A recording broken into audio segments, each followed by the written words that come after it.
man, you're right there, buying him every day. What kind of jump is he talking about there? Jamari, he's done a great job. Last year, he played a lot of different positions, but right now he's been working more so the right side.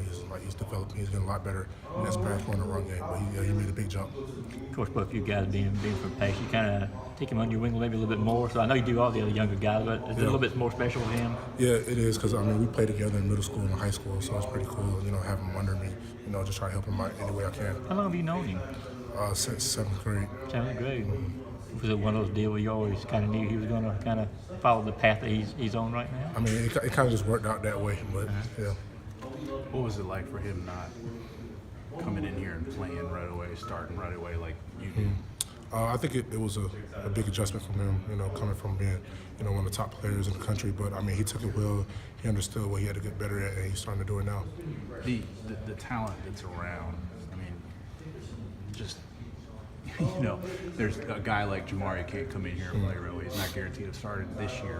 What does that do? What does that say about this line? Nobody can be complacent because at any day, somebody can take your spot. You always have to be in your game, and that just makes the whole unit a lot better.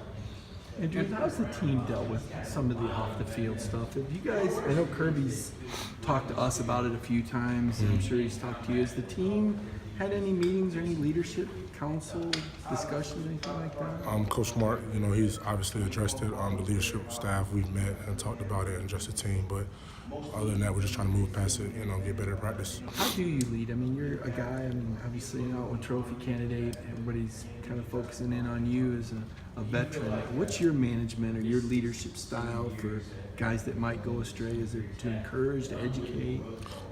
Just to talk to guys. I try to lead by example first, and then, obviously just if I see anything, stepping in and speaking when I can.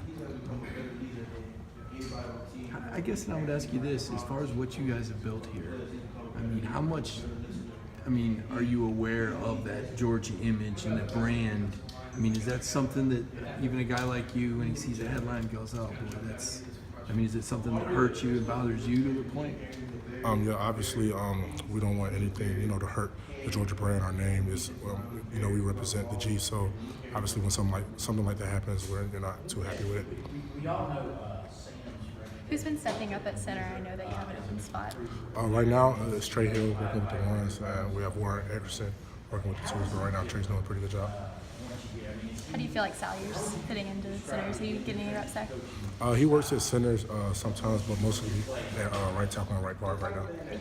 Well, how's he done this spring? Pretty good. Like Coach Mark said, he's made a big jump. He understood what he had to learn coming from last year, and he's been playing pretty well. What's your relationship like with him, having played with him in high school? Jamar's pretty much like my brother. We played together since middle school, so pretty close. I was going to ask you about some of the younger guys. They're trying their pass rush moves on you.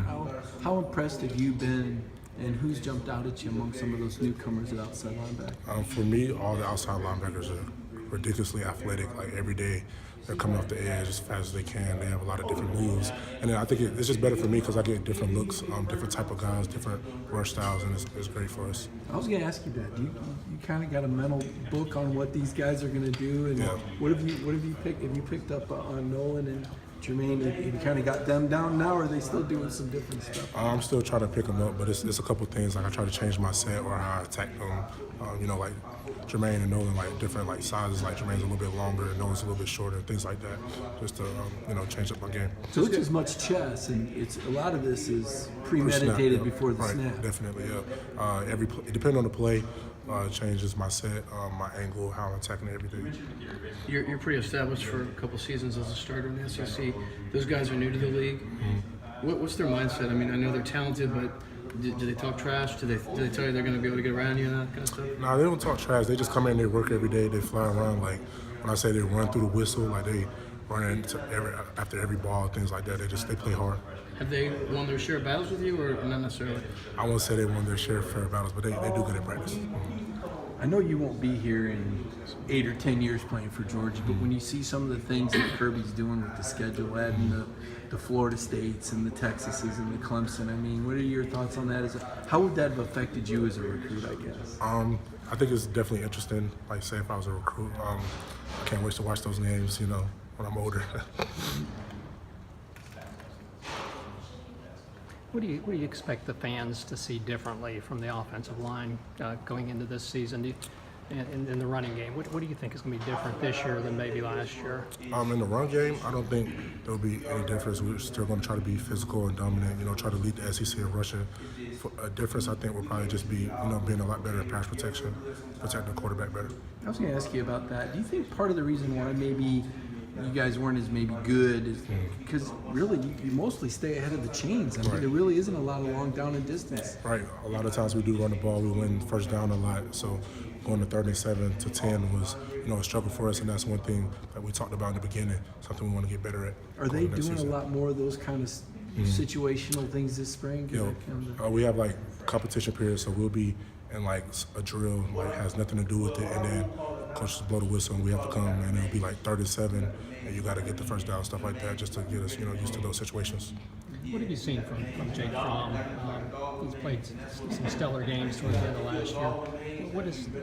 How is he getting better, and what have you seen from him this year?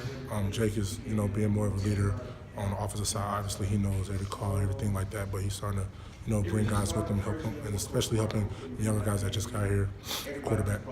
Isaiah was talking to us last week. He's a pretty transparent guy. He was talking. I mean, we look at your line and see future NFL linemen. I mean, where do you compartmentalize that? Because you're obviously a guy a lot of people are looking at saying this could be it for him this season. We definitely think about it, but I mean, it's kind of like our goal. Like the better we play at Georgia, the better success we'll have. And obviously, Coach Pittman is known for getting guys to the NFL. Could you have thought? I mean, was this?